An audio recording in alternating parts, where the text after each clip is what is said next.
여호수아가 이끄는 이스라엘 백성이 가나안을 정복하고 땅을 분배하는 그러한 과정을 다루고 있는 책입니다. 그럼 오늘의 본문으로 한번 들어가 보도록 하겠습니다. 자, 1장입니다. 신명기 34장 5절에 모세의 모든 여정에 이제 막을 내리는 그러한 기록이 되어 있습니다. 모세는 훌륭하게 한 민족을 이끌었던 지도자입니다. 그 어려운 광야에서의 여정을 성실하게 잘 이행을 한 그런 지도자였습니다. 그러나 그럼에도 불구하고 이 사람에게도 우리가 반드시 가야 할 곳인 그러한 죽음의 길을 피하지 못했다는 것을 기억하셔야 될 것 같습니다. 그렇게 위대한 지도자 모세가 있었을 때는 여호수아는 그렇게 큰 사람으로 보이지 않았습니다. 그러나 모세가 없는 그곳에 여호수아의 시대는 열리고 있었습니다. 먼저 하나님은 그 여호수아에게 힘을 주셨습니다. 그 말씀이 처음에 기록이 되어 있고요. 5절부터 7절 말씀을 한번 같이 읽어보도록 하겠습니다. 5절입니다. 시작. 평생에 능히 너를 대적할 자가 없으리니 내가 모세와 함께 있었던 것 같이 너와 함께 있을 것임이니라. 내가 너를 떠나지 아니하며 버리지 아니하리니 강하고 담대하라. 너는 내가 그들의 조상에게 맹세하여 그들에게 주리라 한 땅을 이 백성에게 차지하게 하리라. 오직 강하고 극히 담대하여 나의 종 모세가 내게 명령한 그 율법을 다 지켜 행하고 우로나 좌로나 치우치지 말라. 그리하면 어디로 가든지 형통하리니. 아멘. 하나님은 여호수아에게 힘을 주십니다. 여호수아는 너는 내 평생에 너를 대적할 자가 없을 거야 하시면서 여호수아에게 내가 항상 모세와 함께 있었던 것처럼 너 봤지? 모세가 내가 너와 함께 있었던 거 내가 너와도 그렇게 함께 할 거야 이렇게 말씀해 주시는 겁니다. 그렇게 말씀해 주신 하나님의 그 말씀에 여호수아는 아마 용기가 생겼을 것입니다. 그는 용기를 가지고 이스라엘 백성들을 이제 이끌어가기 시작합니다. 우선 그가 했던 거는 임박해진 이제 행군을 위해서 준비를 갖출 것을 이스라엘 진에게 명령을 하는 것입니다. 또한 처음으로 했던 것이 빼놓지 않고 루벤 지파, 갓 지파, 므낫세 반 지파 그들은 그 가나안을 건너지 않고 건너기 전에 그 땅을 분배를 받았던 그런 민족이었어요. 그래서 그들에게 그 나머지 사람들은 거기 있고 전쟁에 나갈 만한 용사들은 함께 가서 그 땅을 정복할 때 도움이 되라 라고 먼저 얘기를 합니다. 그것이 1장이었고요. 이제 2장입니다. 2장에서는 정탐꾼을 보내는 그러한 장면이 나와요. 여호수아는 이미 가데스 바네아에서 정탐꾼으로 그가 이미 그 땅을 다녀왔던 사람입니다. 그러나 이제 그가 다시 또 그 땅을 보내는 거예요. 왜냐하면 그 세대가 바뀌었잖아요. 이 여호수아 갈렙 두 외에는 다 사람이 죽었고 젊은 그 다음 세대가 일어났기 때문에 그 다음 세대는 가나안에 대한 정보가 없잖아요. 그래서 정탐을 이제 보냈던 것 같습니다. 그래서 제가 기록을 찾아보니까 성경 말씀에는 이제 그런 기록이 없는데 여호수아가 그 땅을 정탐하러 갔었던 그 땅을 이제 그 시대와 달라진 상황을 보면서 또 그 약속에 대한 올바른 정보가 필요했던 것이기도 하고 그것들을 통해서 결속력을 다지려고 했던 것으로 보입니다. 그렇게 이제 가나안에 정탐꾼을 보냈어요. 그래서 정탐꾼이 그 가나안 땅에 들어가서 누구의 집에 들어가서 잠깐 있게 되냐면 기생 라합의 집에 들어갑니다. 라합은 이 정탐꾼들에게 아주 중요한 정보를 제공해 줍니다. 2장 9절로 11절 말씀에 한번 읽어볼게요. 어떤 정보를 줬는지 우리 같이 읽어보도록 하겠습니다. 9절로 11절입니다. 시작.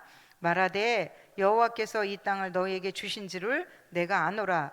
우리가 너희를 심히 두려워하고 이 땅 주민들이 다 너희 앞에서 간담이 농나니 이는 너희가 애굽에서 나올 때에 여호와께서 너희 앞에서 홍해물을 마시게 하신 일과 너희가 요단 저쪽에 있는 아모리 사람의 두 왕 시혼과 옥에게 행한 일 곧 그들을 전멸시킨 일을 우리가 들었음이니라. 우리가 듣자 곧 마음이 녹았고 너희로 말미암아 사람이 정신을 잃었나니 너희의 하나님 여호와는 위로는 하늘에서도 아래로는 땅에서도 하나님이시니라. 아멘. 네, 이 지금 라합은 하나님을 믿는 사람이 아니었어요. 그럼에도 불구하고 라합은 이제 그런 고백을 했던 것입니다. 라합은 이 정탐꾼들에게 어디를 공격해야 하는지, 그리고 누가 이 나라의 실세를 쥐고 있는지, 어떤 장군이 누구인지, 계략을 가지고 싸우는 것이 어떻게 승리할 수 있는지, 누가 강한지 뭐 이런 걸 얘기해 주는 것이 아니라 정말 중요하고 가치 있는 말들을 정탐꾼들에게 전해주고 있는 겁니다. 그 라합이 이렇게 고백하는 거예요. 우리가 듣자 곧 마음이 녹았고 너희로 말미암아 사람이 정신을 잃었나니 너희 하나님 여호와는 위로 하늘에서도 아래로도 땅에서도 하나님이시니라. 그렇게 고백을 하는 거예요. 정탐을 갔던 사람들에게 이보다 희망적인 얘기가 어디 있었을까요? 이미 이스라엘과 함께했던 하나님에 대해서 라합은 다 알고 있다고 그렇게 고백하는 것입니다. 정탐을 갔던 사람들은 이 라합으로부터 들었던 그 말을 여호수아에게 와서 전달을 합니다. 그것이 이제 마지막 전달을 합니다. 그리고 나서 이 전달하는 과정을 한번 성경에서 찾아서 읽어보도록 하겠습니다. 2장 23절에서 24절 말씀입니다. 23절로 24절 말씀 함께 읽어보도록 하겠습니다. 시작. 그 두 사람이 돌이켜 산에서 내려와 강을 건너 눈의 아들 여호수아에게 나아가서 그들이 겪은 모든 일을 고하고 또 여호수아가 이르되 진실로 여호와께서 그 온 땅을 우리 손에 주셨으므로 그 땅의 모든 주민이 우리 앞에서 간담이 녹더이다 하더라. 네, 이렇게 이제 정탐꾼들이 여호수아에게 보고를 하는 거예요. 그들의 보고 내용 어때요? 여호수아는 그걸 들으면서 어떤 마음이 들었을까요? 앞서가서 일하시는 하나님에 대한 능력에 대해서 듣게 된 것입니다. 그 하나님이 정말 모세와 함께 일했던 것처럼 여호수아와도 함께, 또한 이스라엘 백성과도 함께 하시는 것을 확신했습니다. 그 땅의 모든 주민이 우리 앞에서 간담이 녹더이다 이렇게 했으니까요, 싸울 필요가 없다는 것입니다. 이미 사람들은 이스라엘 민족 앞에 마음이 다 풀처럼 녹아졌던 것입니다. 이것이 2장까지 말씀이고요. 3장입니다. 드디어 이제 요단을 건너갈 준비가 다 되었습니다. 여호수아의 성경에 보면 여호수아는 아침 일찍 일어났대요. 그래서 시딤을 떠나서 요단 가까이까지 갔습니다. 그리고 이스라엘에게 명령을 하는 겁니다. 먼저 레위 자손 제사장들이 할 일을 지시해요. 제사장들은 언약궤를 메고 먼저 앞서 가라고 합니다. 그리고 그 뒤에 간격을 두고 이스라엘 진중을 따르게 했던 것입니다. 3장 7절로 8절 말씀을 한번 말씀해서 찾아서 읽어보도록 하겠습니다. 다 같이 읽어보도록 하겠습니다. 시작. 7절로 8절입니다. 여호와께서 여호수아에게 이르시되 내가 오늘부터 시작하여 너를 온 이스라엘의 목전에서 크게 하여 내가 모세와 함께 있었던 것 같이 너와 함께 있는 것을 그들이 알게 하리라. 너는 언약궤를 맨 제사장들에게 명령하여 이르기를 너희가 요단 물가에 이르거든 요단에 들어서라 하라. 아멘. 자, 요단강을 마주했어요. 그 대군의 숫자는 어마어마했습니다. 이스라엘 군사가 60만 명이었으니까 다 합치면 100만이 넘는 그 인파입니다. 그들과 함께 이제 지금 그 요단을 건너야 합니다. 그러나 하나님은 망설이지 말라고 하셨습니다. 언약궤를 맨 레위 지파 제사장들이 앞장을 섰습니다. 그리고 요단강에 들어섰습니다. 물은 원래 위에서부터 아래로 흐르는 것이 중력의 법칙인데요. 어떻게 되었을까요? 아래로 끌어당기는 힘에 의해서 위에서부터 아래로 흐르게 되는 그 법칙을 거스리는 일이 일어납니다. 3장 15절로 17절 말씀에 보니까 요단에 곡식 거두는 시기에는 항상 언덕에 물이 넘치더라. 궤를 맨 자들이 요단의 이름에 궤를 맨 제사장들의 발이 물에 잠기게 되자 곧 위에서부터 흘러내리던 물이 그쳤어요. 그리고 사르단에 가까운 매우 멀리 있는 아담 성읍 변두리에 일어나 한 곳에 쌓였습니다. 그리고 아라바의 바다 여메로 향해서 흘러가는 물은 온전히 끊어졌어요. 그러자 백성들이 여리고 앞으로 건너게 되는 것입니다.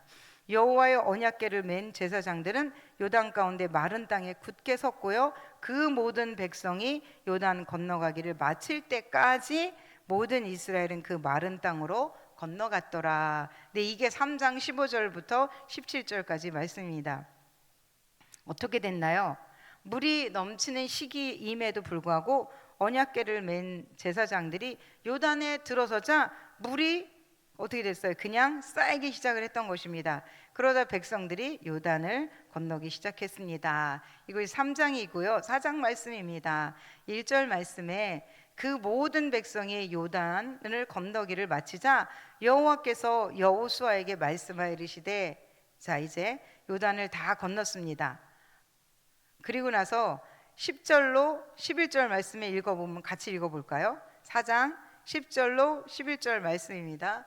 시작. 또 여호와께서 여호수아에게 명령하사 백성에게 말하게 하신 일 곧 모세가 여호수아에게 명령한 일이 다 마치기까지 궤를 맨 제사장들이 요단 가운데 서 있고 백성은 속히 건넜으며 모든 백성이 건너기를 마친 후에 여호와의 궤와 제사장들이 백성의 목전에서 건넜으며, 그러니까 어떻게 되는 거냐면 제사장이 언약궤를 메고 서 있어요. 계속. 그러면 백성들이 가는 거예요.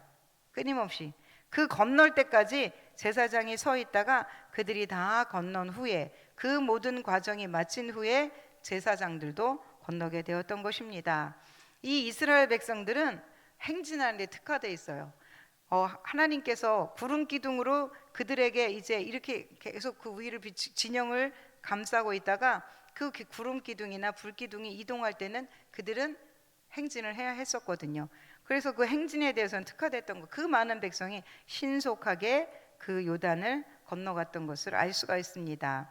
이렇게 이제 다 건너고 나서 하나님은 그 이스라엘 백성들을 하여금 그 요단을 건넜던 표징을 이스라엘로 가지고 나오라고 말씀하십니다. 그들에게 명령하여 이르기를 요단 가운데 제사장들의 발이 굳게 선 그곳에서 돌 12를 택하여 그것을 가져다가 너희가 유숙할 곳에 두라라고 하셨어요. 그리고 그 돌을 이제 보면서 생각을 하라는 거예요. 요단강을 마르게 하신 하나님, 홍해를 건너게 하신 그 하나님을 생각하면서 그 하나님을 항상 경외하라고 그렇게 말씀하셨던 것입니다. 네, 이것이 오늘의 요약이었고요. 이제 이 말씀 가운데 하나님은 어떤 분이신지 저는 묵상을 통해 살펴보았습니다. 제가 찾았던 하나님은 율법을 가까이 두게 하시는 하나님이시다. 한번 같이 해볼까요? 율법을 가까이 두게 하시는 하나님이시다. 네, 여호수아 1장 8절 말씀입니다. 이 율법을 내 입에서 떠나지 말게 하며 주야로 그것을 묵상하여 그 안에 기록된 대로 다 지켜 행하라. 그리하면 내 길이 평탄하게 될 것이며 내가 형통하리라. 아멘. 하나님께서 여호수아에게 말씀하신 것 중에 저는 이 말씀을 묵상하면서 지도자가 이제 바뀌게 됐어요. 그에게 중요한 포인트, 하나님께서는 그에게 방향성을 제시해 주고 싶었던 것입니다. 두려워하던 여호수아에게 담대하라고 먼저 격려를 하십니다. 그리고 앞으로 살아갈 때 무엇이 가장 중요하고 어떤 것을 우선순위에 대일지를 가르쳐 주시고 계신 것입니다. 그것이 바로 율법이었는데요. 하나님 그 율법은 그들에게 주는 지침서였습니다. 그것을 지키는 사람은 하나님의 선민이 될 수 있다는 그런 기준을 가지고 있다는 것입니다. 그러나 그것을 지키지 못할 때는 재앙이 온다는 것을 알려주고 계신 것입니다. 이렇게 재앙을 맞게 된 나라가 있었어요. 다름이 아니라 이스라엘이었습니다. 이 이스라엘 민족이 계속해서 이어져 나갈 때 우리가 역사를 통해서, 성경의 역사를 통해서 알게 되잖아요. 그들이 그 민족 가운데 쫓아내지 않았던 그 민족이 그들을 섬기는 그 신들을 그들이 같이 섬기게 되고, 또한 이웃 나라가 섬기는 그 신들을 그들이 같이 섬기는 그런 왕들이 생겨나기 시작했을 때 그들에는 더 이상 율법을 그들의 곁에 두지 않았습니다. 그 결과 어떻게 되었을까요? 망해 없어졌던 것입니다. 북이스라엘은 결국 아수르의 망에 없어졌습니다. 이들은 율법을 떠나 하나님이 그렇게 싫어하던 우상을 섬겼을 때 그들은 망할 수밖에 없었습니다. 그럼 율법은 오늘날에 무엇을 가지고 하나님은 율법이라고 하실까요? 생각해 보셨나요? 하나님이 옆에 들어가셨어요. 그것을 떠나면 망한다고 하셨는데 역사가 그것을 말해주고 있잖아요. 과연 그럼 오늘날 나에게 떠나지 말아야 될 그 율법은 무엇일까요? 하나님 앞에 물어봤습니다. 하나님, 제가 오늘 떠나지 말아야 할 율법은 무엇인가요? 라고 제가 하나님 앞에 물어봤을 때 말씀이었습니다. 말씀을 기준 삼아 살아가는 삶이라는 깨달음이 생겼습니다. 이 말씀을 놓치면 망하게 되는 것입니다. 제가 언제부터인가 설교를 하고 난 반응을 엄청 신경을 쓰게 됐습니다. 단에서 내려간 후에 성도님들이 반응을 살피고 어떤 반응이든 듣고 싶어서 안달을 하는 그런 사람처럼 생각을 하고 있다는 걸 생각하면서 오늘 설교를 준비하면서 생각했어요. 그러니까 결론은 어떻게 될까요? 사람들의 반응에 의해서 저희 기분이 달라지게 되는 겁니다. 이런 부분이 저의 경건 생활에 도움이 될까요? 전혀 그렇지 않습니다. 오히려 방해가 됩니다. 사단은 그것을 알기에 끊임없이 반응을 보며 어깨도 으쓱해 보이기도 하고 어떤 땐 또 상황에 풀이 죽기도 하게 그렇게 저를 이끌어 갔습니다. 이렇게 끌려다니게 되었습니다. 나를 한없이 끌고 다니게 되는 거죠. 그러나 깨닫게 되는 순간 저는 자유할 수 있었습니다. 이 모든 일들이 언제 일어날까요? 제가 말씀 앞에 섰을 때 가능해지는 것입니다. 말씀을 떠나 있을 때는 깨닫기 어렵습니다. 우리 개혁의 왕 요시야를 아시나요? 이 요시야 왕은 율법의 말씀을 찾아 읽을 때 회개하며 자기 옷을 찢었습니다. 그리고 제사장들을 시켜 율법을 다시 정립해서 율법을 정비해 그것을 따르게 했습니다. 우리가 하나님의 말씀을 떠나 있으면 사단이 마음을 빼앗아 갑니다. 그래서 중요한 것을 보지 못하게 하는 것입니다. 사단은 우리를 망하게 하고 죽이려고 우리에게 찾아오는 겁니다. 말씀을 가까이 하세요. 그럼 살아납니다. 말씀이 우리를 살립니다. 요시야의 개혁의 시작은 율법의 준수였습니다. 무너진 율법을 다시 세우고 그것을 준수할 때 그 공동체가 살아나는 것입니다. 우리에게도 마찬가지입니다. 말씀을 어떻게 묵상할지 모르시겠다고요? 먼저 가장 힘들고 고통스러운 것을 하나님 앞에 털어놓으세요. 옆에 하나님이 계시다 생각하고 다 털어놓고 그 털어놓은 말씀 안에 말씀으로 채우시는 것입니다. 말씀으로 읽어가시다 보면 그 말씀이 들리는 것입니다. 오늘 우리에게 필요한 말씀이 들리는 것입니다. 그러면 비록 절망 가운데 우리가 있다 하더라도 희망이 생기는 겁니다. 하나님은 오늘 여호수아에게 그걸 말씀해 주시고 있는 겁니다. 우리 묵상으로 사시는 분들이 계셔서요. 간단하게 나눠드리고 말씀을 마치도록 하겠습니다. 이분이 비움을 일으켰어요. 결혼 기념일이라 본인은 이제 케이크를 준비했고 남편은 꽃을 준비했대요. 그러면서 그렇게 해서 이제 하루를 보내니까 아이들 앞에도 소중한 가정이 됐으면 좋겠다. 그리고 건강한 가정을 주고 싶다. 그런 비움을 했고요. 그리고 나서 말씀을 읽었대요. 29장 4절 신명기 같아요. 내가 말씀을 읽고 깨달음이 있는 것도 하나님이 주신 지혜로 말미암은 것이구나. 그런 것들을 깨달았고요. 그러니까 말씀을 읽으면서 광야에서 40년 동안 하나님께서 그들을 인도할 때 옷이 낙지도 신발이 헤어지지도 않은 그 일을 보면서 우리 가정에 평안을 주신 것도 다 주님의 은혜구나. 그런 걸 느꼈대요. 그리고 30절 14절 말씀을 또 읽으면서 하나님 말씀은 언제나 가까이 있구나. 내 입과 마음에도 말씀을 지키며 살아가야 되겠다. 그렇게 다짐을 했대요.